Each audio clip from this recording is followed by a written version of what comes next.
se faire que tu viens dans le culte, tout le monde est en train de danser parce qu'ils ont la joie, mais toi tu as la tristesse du péché. Mets-toi d'abord en ordre avec Dieu.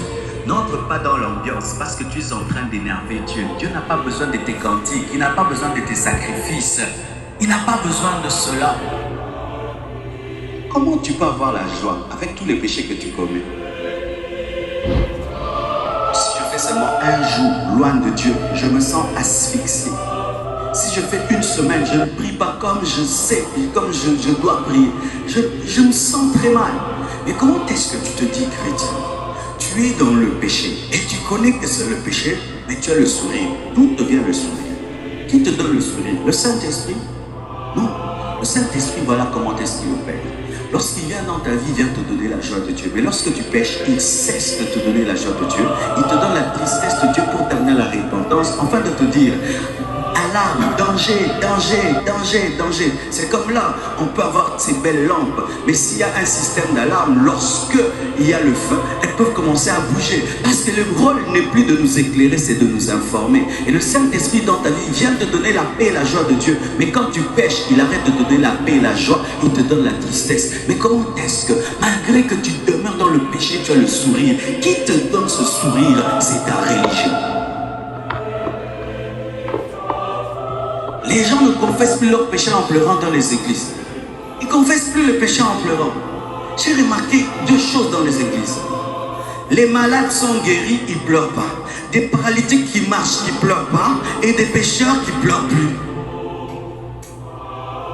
Un paralytique est guéri. Je ne marchais pas, je marche. Tout sec.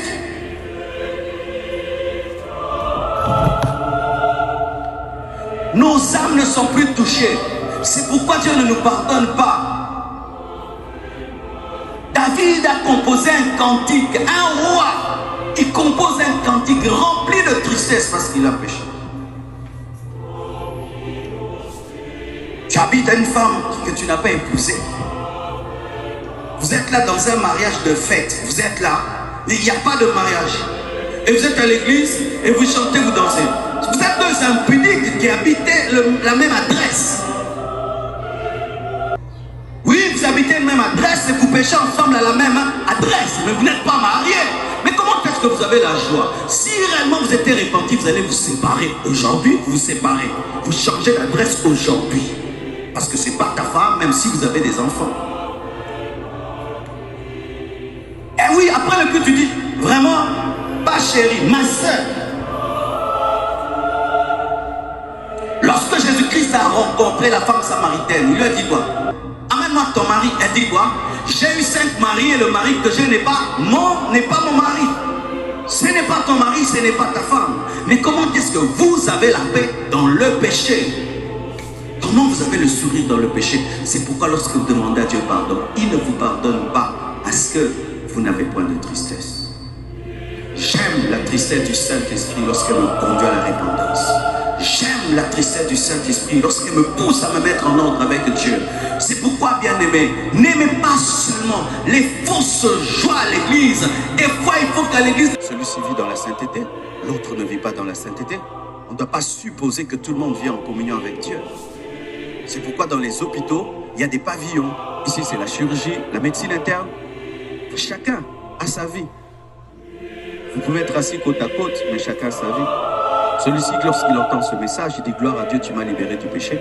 Et l'autre dit: Seigneur, aide-moi. Alors vous n'aurez pas le même comportement dans le culte. C'est pourquoi lorsque la parole de Dieu nous parle du pharisien et du publicain, le publicain se tient devant Dieu, il frappe sa poitrine, il dit qu'il est indigne. Le pharisien se glorifie de ses jeûnes. Et qui est justifié? Le publicain. Quand vous confessez le péché sans être convaincu que c'est le péché, la Bible dit ceci: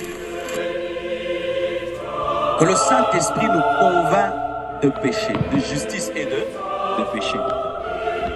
Un homme qui confesse le péché sans être convaincu que c'est le péché ne l'a pas confessé.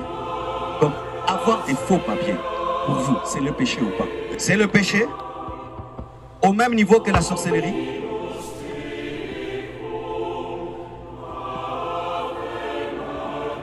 Vous voyez? Si à ce niveau-là, vous n'êtes pas convaincu, vous allez même venir à l'église que le pasteur prie pour toi pour que tu aies des faux papiers. Chaque fois que tu confesses sans être convaincu que c'est le péché, tu confesseras 1000 fois parce que tu n'es pas encore convaincu que c'est le mal. Si en toi, il y a toujours une voix qui te dit, est-ce que c'est bien? Est-ce que c'est vrai? Est-ce que c'est faux? Est-ce que ça aussi c'est le péché? Est-ce que prendre de l'alcool, est-ce que c'est le péché ou pas? Et car il est écrit, prends un peu de vin. Est-ce que c'est le péché? Flirter avant le mariage, est-ce que c'est le péché? On n'est pas vraiment tombé, moi c'est vraiment flirter. Un beau nom, flirter. Est-ce que vous êtes convaincu que le flirt avant le mariage c'est le péché? Si vous n'êtes pas convaincu, vous allez flirter et demander pardon parce que vous n'êtes pas convaincu. C'est pourquoi Jonas, un prophète, reçut un commandement divin. Va à Ninive et prêche la repentance. Mais dans son cœur, la peur s'enracina et il s'enfuit, embarquant sur un navire à destination de Tarsis, loin de la présence de Dieu. Alors que le navire naviguait, une tempête furieuse éclata, menaçant de le déchirer. Les marins terrifiés tirèrent au sort et le doigt du destin désigna Jonas. Il confessa sa désobéissance et à sa parole, ils le jetèrent dans la mer agitée. Pendant 3 jours et 3 nuits, dans le ventre de la baleine, Jonas cria au Seigneur avec repentance et désespoir. Chaque seconde passée dans les ténèbres était une lutte contre la solitude, la peur et un profond regret. Sa voix résonnait dans le ventre humide, un mélange de prières suppliantes et de promesses de fidélité. Son visage reflétant un mélange de terreur et de l'aube d'une foi renouvelée. Et Dieu, dans son infinie miséricorde, commanda aux poissons. Il recracha Jonas sur la terre ferme, une seconde chance. Cette fois, Jonas obéit, se rendant à Ninive, proclamant le message de jugement de Dieu. À la stupéfaction de tous, le peuple de Ninive, du roi au plus humble citoyen, se repentit. Ils se détournèrent de leur mauvaise voie et Dieu renonça au désastre dont il les avait menacés. Cette histoire révèle l'immensité de la miséricorde de Dieu et sa grâce inébranlable, même lorsque nous nous égarons. Avec Dieu, la repentance mène toujours à la rédemption. N'oubliez pas de vous abonner pour plus d'histoires de